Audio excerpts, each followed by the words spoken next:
Hola gente de YouTube, continuando con el tema vamos a ver ahora los circuitos que son en paralelo. Vamos a ver un primer ejemplo, entonces vamos a ver ahora cada una de las características como vimos en el anterior los circuitos en serie. Ahora vamos a ver los que son en paralelo. Entonces tenemos aquí un ejemplo, tenemos una batería de 10 voltios que paralelo se le conecta una resistencia 1 con un valor de 5 ohmios y una resistencia 2 con un valor de 10 ohmios. Entonces, ¿qué es lo primero que debemos conocer de un circuito en paralelo? Como vimos en un circuito en serie, que se conectaban casi que como en cadena, de estas maneras van como, de una cierta forma para verlo como de lado o van como que una al lado de la otra. Entonces, esto es lo que caracteriza un circuito en paralelo. Como vemos, el lado positivo va conectado todo en un lado y el lado negativo todo de un solo lado. Entonces, ¿qué es lo que lo vuelve diferente? Como vimos en el circuito en serie, la corriente que pasaba por el circuito era la misma para todos los elementos que están en serie. Pero en un circuito en paralelo ahora tendremos lo siguiente. Tendremos una corriente llamada I1 y una corriente I2, que es como vemos aquí. La corriente de I1 que pasa por una resistencia aquí y la corriente de I2 que pasa por la segunda resistencia. Ahora, algo que también ya hemos visto también cuando mencionamos circuitos en serie es que el voltaje de esa batería va a ser los mismos para cada una de las resistencias, ya que se encuentran en paralelo. El voltaje de la batería va a ser el mismo para el voltaje de la resistencia 1, para la resistencia 2, que eso es igual a 10, o sea que sería 10 aquí, 10 aquí y 10 aquí. Entonces, vamos a hacer nuevamente lo mismo que en los anteriores ejemplos, que sería obtener corriente y potencia.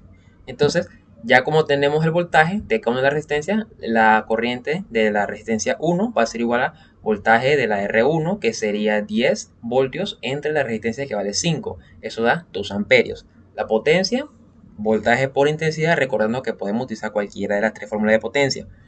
10 voltios por 2, 20 watts. Ahora vamos a hacerlo con la I2.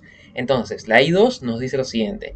El voltaje va a ser igual a 10 entre la resistencia que vale 10 ohmios. Eso me da una corriente de 1 amperio. Y la potencia va a ser igual a voltaje por la I, que sería la intensidad de la corriente, que sería 10 por 1, que sería un total de 10 watts. Entonces, ya con eso lo resolvimos. Un circuito en paralelo, conocemos la corriente, conocemos la potencia y conocemos el voltaje.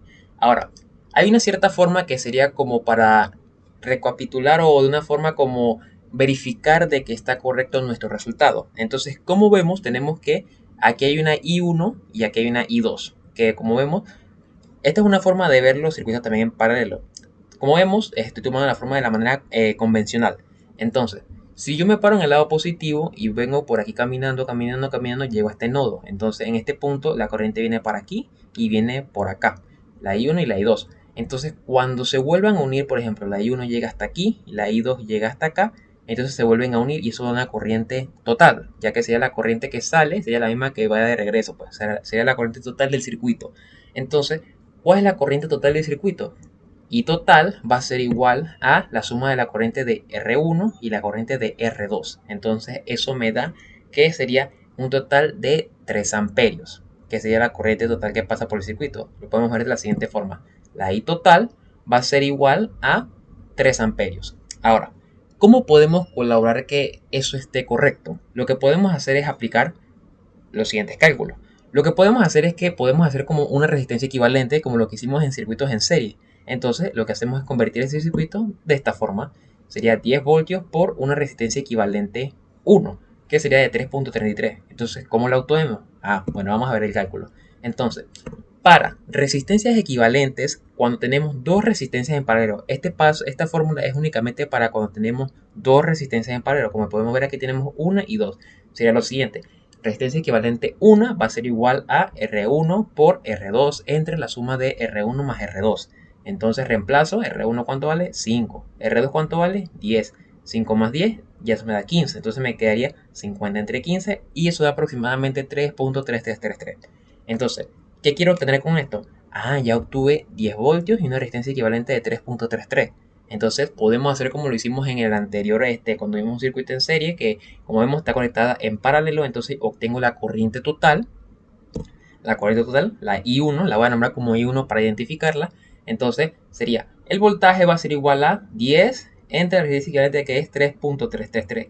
Entonces 10 entre 3.333, eso me da 3 amperios. Y como vemos es la misma corriente que está aquí, la total. Entonces eso nos da a entender que el cálculo que acabamos de realizar de esta forma es correcto. O sea, esta es una forma de verlo. Podemos hacerlo tanto de esta forma que hicimos aquí, que lo tenemos súper rápido, y ya de esta forma que está hacia acá es la forma como para verificarlo, pues. Aunque también la podemos haber hecho también de esta forma, pero no sabríamos cuál es la corriente que va asignada a cada una de las resistencias. Así que para ende tendremos que haber hecho este método, que con este método nos damos cuenta cuánto es la corriente que se le asigna, por ejemplo, a R1, que sería 2 amperios, y a R2 de 1 amperio. Entonces con esto ya terminamos el primer ejemplo de circuitos en paralelo y ya nos veríamos con un segundo ejemplo, y muchas gracias por ver.